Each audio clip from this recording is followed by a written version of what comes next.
Norengana joaten zara bizitzan erabaki garrantzitsu bat hartu behar duzunean, eta aholku bat behar baduzu.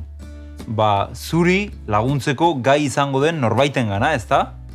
Imaginatu nik nire seme alabak ondo hezitzeko aholku bat behar dudala. Norengana joango naiz? Zentzugabea izango litzake nire 8 urteko ilobarengana aholku bila joatea. Zergatik? Bera, nik behar dudan aholkua emateko ez delako gai. Berak ez daki nola hezitzen den ume bat. Zentzu handiagoa izango luke adibidez, nire aita edo nire amarengana joatea. Eta galdetzea ea zer aholku ematen didaten. Beraiek ni eta nire anaia ezten esperientzia dutelako. Horregatik, jendeak arazo edo zalantza bat zuenean, Jesusengana joaten ziren. Bazekitelako berak laguntzeko gaitasuna zuela. Eta zuk, noizbait aholkuren bat behar baduzu, ez zait Jesus baino, pertsona hobea bururatzen aholku bat emateko. Bera, gai guztietan aditua baita. Orduan, egun batean, gizon bat Jesusengana laguntza bila etorri zen. Gizonak hau esan zion, Jesus, esaiozu nire anaiari nerekin herentzia partekatzeko. Gizonaren intentzioa zein zen. Jesusi esango diot nere anaiari esateko nerekin herentzia partekatzeko. Eta Jesusek autoritate handia duenez, seguru kaso egingo diola, eta herentziaren erdia izango dut. Konturatzen zea zein zen gizon honen estrategia, ezta? Orain konturatuko zea, ez zitzaiola bat ere ondo atera bere jokuzikina. Beitu zer esan zuen Jesusek. Orduan guztiei esan zien. Kontuz! Gorde diru gosetik. Ondasunek ez baitiote inori bizia segurtatzen. Ugari izan da ere. Zer esan nahi izan zion Jesusek honekin? Ei lagun, zure arazoa ez da ez duzula herentziaren zati bat jasoko. Zure benetako arazoa, zure diru gosea da. Dirua pilatu eta pilatu besterik egin nahi ez duzula da. Kontuz horrekin, ze ondasun handiak izatea ez dio inori bizia segurtatzen.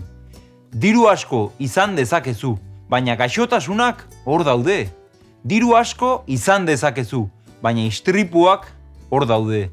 Diru asko izan dezakezu, baina lapurrak ere hor daude. Eta gizonak espero ez zuen esaldi hau entzun ondoren, Jesusek parabola hau bota zion. Adi. Gero, parabola hau kontatu zien. Gizon aberats bati lurrak uzta handia eman zion. Eta honela hasi zen berekiko pentsatzen. Zer egin ez baitut uzta non jasorik? Eta beretzat esan zuen. Badakit zer egin.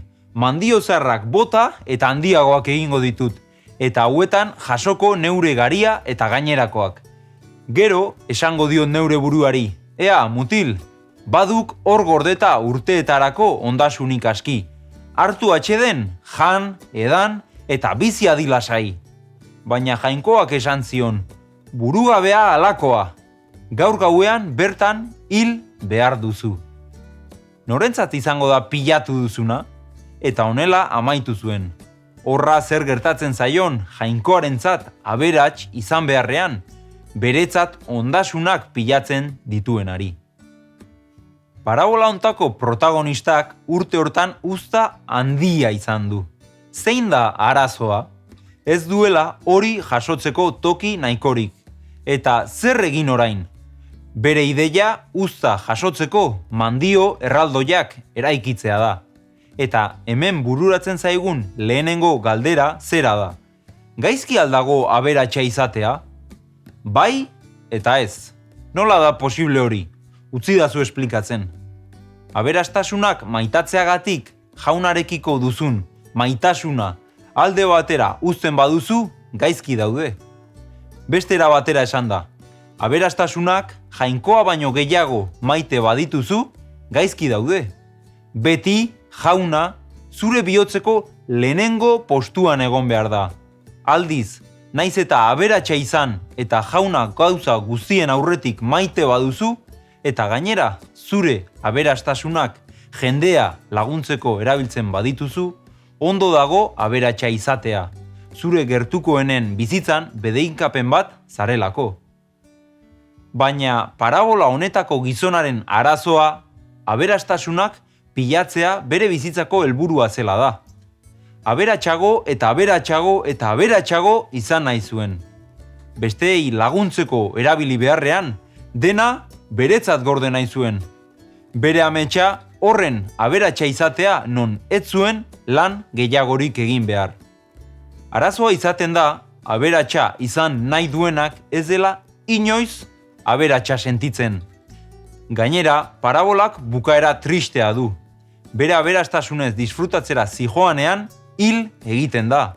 Orduan hilda, zertarako balio zizkion hainbeste lan eginda pilatu zituen aberastasun guzti horiek. Ezertarako, familiarekin disfrutatzen egon beharrean, lanean zegoen. Lanugunekin ondo pasatzen egon beharrean, lanean zegoen. Eta orain, zertarako horren beste aberastasun. Beste batek gozatzeko. Errealitatea da, mundu hontara ezer gabe iritsi garela. Eta ezer gabe joango garela.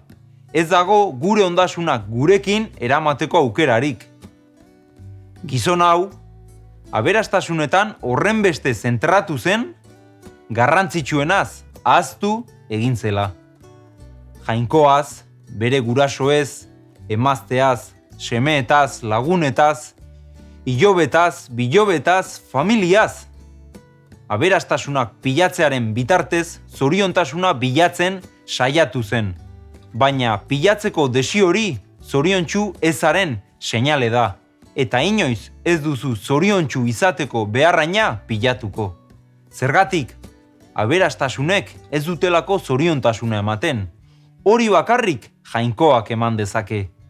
Zoriontasuna jainkoarekin, zure lagunurkoarekin eta zurekin ondo sentitzea da.